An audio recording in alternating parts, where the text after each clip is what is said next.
Hi, I'm Sister Kathy. It's day 7 in quarantine here in our guest house in Bristow, St. Cecilia's. I was reading the Gospel, chapter 4 of Matthew's Gospel this morning, which is the Gospel of the day, and doing my Lectio.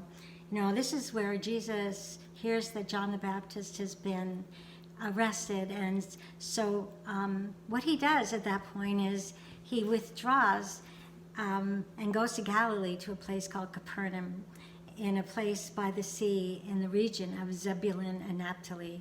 Zebulun and Naphtali, I hear about when we do Liturgy of the Hours a lot, so I always like to see how they connect. What happened is that Zebulun and Naphtali were the sons of Jacob, and Jacob's sons' descendants began inhabiting and settling in this region, which is where the two tribes had gone. And they actually, ultimately, after settling there, became poor in their faith, and they mixed up with other races and forgot to be faithful to their God. And so it was considered a dark place in the Jewish light. And so Jesus going there and starting his ministry, it's very interesting. What I hear from that is that God always goes to the dark and suffering places. And there he preaches, proclaims, and heals and cures and alleviates all kinds of suffering. This is the purpose of God's coming to us. This is where he shows us what the kingdom of God is like. It's about loving and caring and taking care of others. So this is what Jesus did. He not only preaches, he practices what he preaches.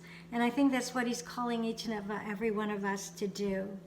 So interesting that he comes to a place that's full of diversity, people of all kinds, and people even from Syria bring their sick and broken and loved ones in pain, and he heals them. He heals them of all their pains and sufferings.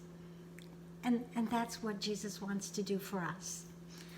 And interestingly enough, it's also what he's asking us to do for one another. Because somewhere in the gospel he also says, if you love me, you will do what I do. You will do as I tell you. So Jesus is asking us to also go to the dark and painful, hurting places with one another and offer healing, love, and support. Jesus in the gospel talks about Zebulun and Naphtali, but in the Old Testament, they talk about this place as dark where a light comes in and brings healing. Well, that light is Jesus. That's who they were talking about.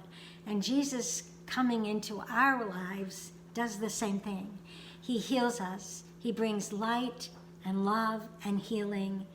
And when he does that and he gives that to us, he asks us to also bring that to other people.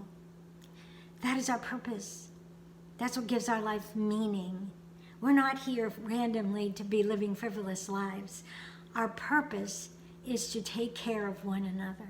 And when we see someone in pain or in suffering, that's where we go, because that's what Jesus would do. So when we do this, we're saying yes to God. When we become religious, we're saying yes to living our life this way. I'm wondering if you want to say yes today. Just one yes will change the world. It will certainly change you and all those around you. I hope you say yes.